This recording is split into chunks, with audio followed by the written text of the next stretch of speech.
3 साल सरकार के, 1.5 साल चुनाव के। सुनने में ये बात शायद आपको अजीब लगे, लेकिन राजस्थान में इस बार ये बात राजस्थान के परिप्रेक्ष्य में की जाए तो सच है। राज्य सरकार के कार्यकाल को 3 साल और 1 महीने का समय बीत चुका है, लेकिन इसमें से आधा समय लगभग चुनावों में बीता और इसके बाद मार्च में फिर 12 जिलों की नवगठित नगर पालिकाओं में चुनाव प्रस्तावित है और चुनाव तारीखों की घोषणा के बाद ही इन सभी 12 जिलों में आचार संहिता लागू हो जाएगी। 12 जिलों के लिए सरकार किसी परियोजना की घोषणा के साथ साथ किसी भी परियोजना का लोकार्पण नहीं कर सकेगी।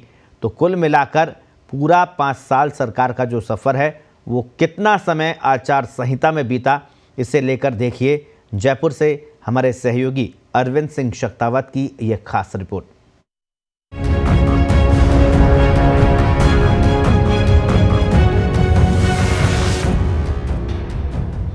प्रदेश में सरकार के गठन को 3 साल बीत चुके हैं। दिसंबर साल 2018 में सरकार का गठन हुआ, लेकिन इन 3 साल के कार्यकाल में सरकार का अधिकतम समय आचार संहिता के दौरान निकला। 3 साल 1 माह की इस सरकार में चुनाव के चलते 1.5 साल से ज्यादा समय तक आचार संहिता लगी रही। प्रदेश में नई सरकार के गठन के बाद अगले 2 साल 2 अमूमन चुनाव होते ही हैं, लेकिन इस बार पुराने सभी रिकॉर्ड टूट गए। यही नहीं, इस साल फिर से 12 जिलों में निकाय चुनाव होने वाले हैं। चुनाव वाले जिलों में आचार संहिता लगेगी। ऐसी स्थिति में इस सरकार के 4 साल तो चुनाव में ही निकल जाएंगे। अगर प्रदेश की बात की जाए तो यहाँ विधानसभा चुनाव के तुरंत बाद ही लोकसभा का चुनाव होता है। इसके कुछ ही महीने बाद राज्य में निकाय और पंचायत चुनाव होते हैं। ऐसे में सरकार का 1 से 1.5 साल का समय चुनाव में गुजर जाता है। लेकिन इस बार की बात की जाए तो लोकसभा चुनाव को छोड़कर निकाय और पंचायत चुनाव कई चरणों में हुए। मात्र 3 साल के समय में विधानसभा के भी 3 बार उपचुनाव हो चुके हैं। पंचायत चुनाव यूं तो 1 बार ही होते हैं, लेकिन परिसीमन और कोविड के चलते इस बार पंचायत और निकाय चुनाव भी कई चरणों में हुए।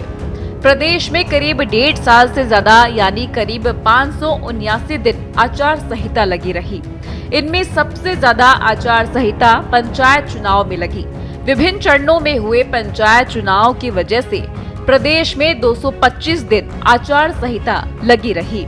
इसी तरह निकाय चुनाव की वजह से 166 दिन आचार संहिता लगी रही। लोकसभा और 3 बार विधानसभा उपचुनाव की वजह से 188 दिन आचार संहिता प्रभावी रही है। प्रदेश में मंडावा, खींवसर, सहाड़ा, सुजानगढ़, राजसमंद, वल्लभनगर और धरियावद में विधानसभा उपचुनाव हो चुके हैं। अब हम आपको बताते हैं कि आखिर आचार संहिता का असर क्या होता है। प्रदेश में यदि किसी एक जिले में एक विधानसभा या नगर पालिका में भी चुनाव होता है तो पूरे जिले में ही आचार संहिता प्रभावी होती है। ऐसी स्थिति में सरकार उस जिले की विकास की घोषणाओं पर अमल नहीं कर पाती। यदि घोषणा आचार संहिता से पहले की जा चुकी होती है तो सरकारी अमला चुनाव कराने में ही व्यस्त रहता है और इसका सीधा असर विकास पर पड़ता है। सरकार के 3 साल बीत जाने के बाद प्रदेश के 12 जिलों में चुनाव की तैयारी है। इन 12 जिलों में नई नगर पालिकाएं गठित की गई। निर्वाचन आयोग के अनुसार अलवर, बारा, भरतपुर, दौसा, धौलपुर, जयपुर, जोधपुर, करौली, कोटा, सवाई माधोपुर, सिरोही और श्रीगंगानगर में 17 नई पालिकाएं गठित की गई हैं। यहाँ मतदाता सूचियों के पुनर्निरीक्षण का कार्यक्रम चल रहा है। ये मार्च के अंत तक पूरा होगा। इसके बाद मतदाता सूचियों का प्रकाशन होगा। इसके कुछ समय बाद चुनाव प्रक्रिया भी शुरू हो जाएगी।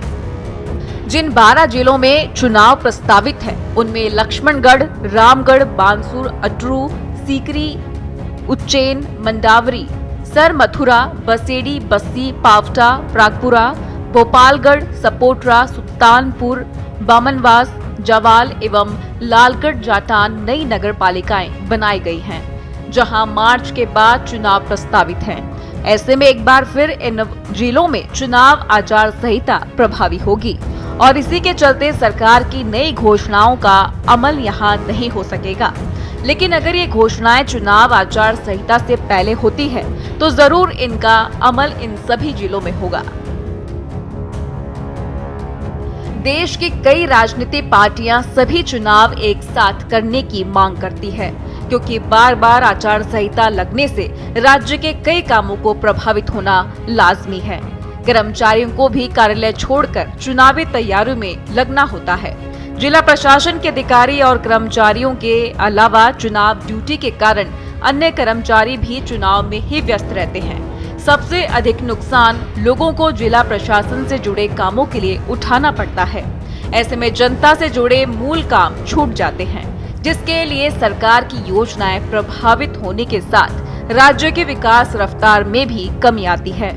अब तक के अनुभवों को देखते हुए राज्य में चुनाव सुधार की दिशा में बड़े कदम उठाने की जरूरत महसूस की जा रही है। ब्यूरो रिपोर्ट, पत्रिका टीवी।